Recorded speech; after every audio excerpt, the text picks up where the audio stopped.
Вработените од итната медицинска помош го изразија револтот од раководството на здравствен дом Кочани во однос на сопирање пари на плата за административни или други трошоци. Имено, вработените во здравствен дом велат дека на оние кои отплаќаат кредит им сопираат на плата по 30 денари месечно со образложение за административни трошоци. Ако отплаќаат 3 или 4 кредити, сумата им се зголемува, зашто велат вработените не било законски. Револтирани сме вработените од брза помош, од нашето раководство, пошто вработените имаме земано сите кои по еден по 2 кредита и на секој кредит ни сопират по 30 денари месечно. Има вработени што имат по 4 кредита, по 3 кредита, тоа фактички доаѓа по 120 денари на еден вработен му сопират месечно. Беа обавестени вработени управата Горека, од синдикатот од Скопје доваѓаа и кажаа дека тоа е незаконски, они се уште сопират ни пари за кредитите. Друго сакам да напоменам исто, вработените имаме картички од Зендолиното, зимаме тамо прва, втора, трета рата. Там не ни сопират, пошто и ние самите не знаеме зошто не ни сопират по 30 денара, а од другите продавници каде што зимаме, сегде ни сопират и од банките што имаме кредити. Директорот на здравствениот дом Иван Спанчевски со одговор. Седница на управен одбор на 30 декември 2011 година е донесен заклучок да се задржува по 30 денари, кој што се користи за покривање на материјалните средства и за провизијата. Бидејќи порано за уплата на се плаќаше во банките по 35 денари и уплатницата исто, тоа се средства. Меѓутоа, оној вработен кој што не сака да здравствениот дом посредува во плаќањето, односно кој што сами си ги отплатуваат кредитот, не им се задржува никаков надомест на платата. За задршка на овој износ, кредитокорисниците усмено се запознаваат и за истото при поднесувањето на документите изразуваат или не изразуваат согласност за задржување по 30 денари при секоја поединечна отплата на рата.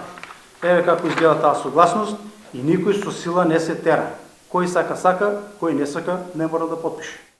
Вработените во здравствениот дом во Кочани се пожалија и на неисплаќањето бенефициран стаж, што, како што велат, било случај само во Кочани. Вработените од брза помош имат од 2011 година до март месец донесена одлука владата да се плаќа бенефициран стаж. Во цела Македонија се плаќа на вработените, а кај нас во Кочани се уште не се плаќа. Немаме ништо одговорно, они викат дека не сме били екипирани ние. А може да дојдат да проверат дека има 6 доктора, 9 души возачи, сестри има, нон-стоп одеме на терен и сме екипирани. Тоа може да се провери на лице место.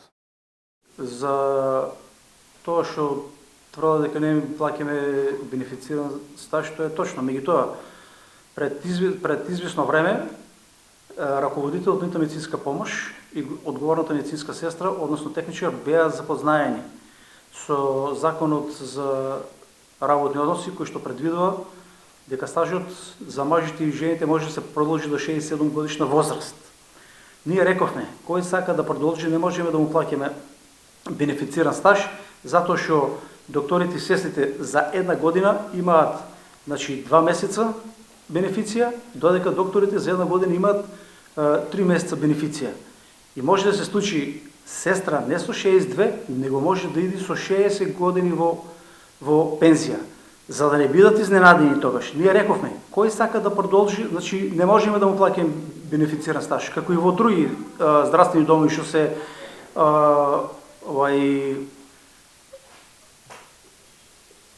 изјасниле поготово докторите, бидејќи не им одговара. Сакат да си работат и затоа. И затоа апелирам, мислам не е проблем за плаќање на бенефициран стаж, они се запознаени, а не како што кажува таму дека ништо не сме им одговорили. Ние не е проблем. Во договор со ПИОМ, ние постапката ќе ја почнеме. Меѓутоа утре немој некој да биде изненаден, кога треба да иде у пензија, ќе му се даде решение и работа е завршена. Како и да е, и едната и другата страна останува на своето, па и понатаму продолжува незадоволството на вработените во здравствениот дом, а раководството продолжува да работи согласно законот.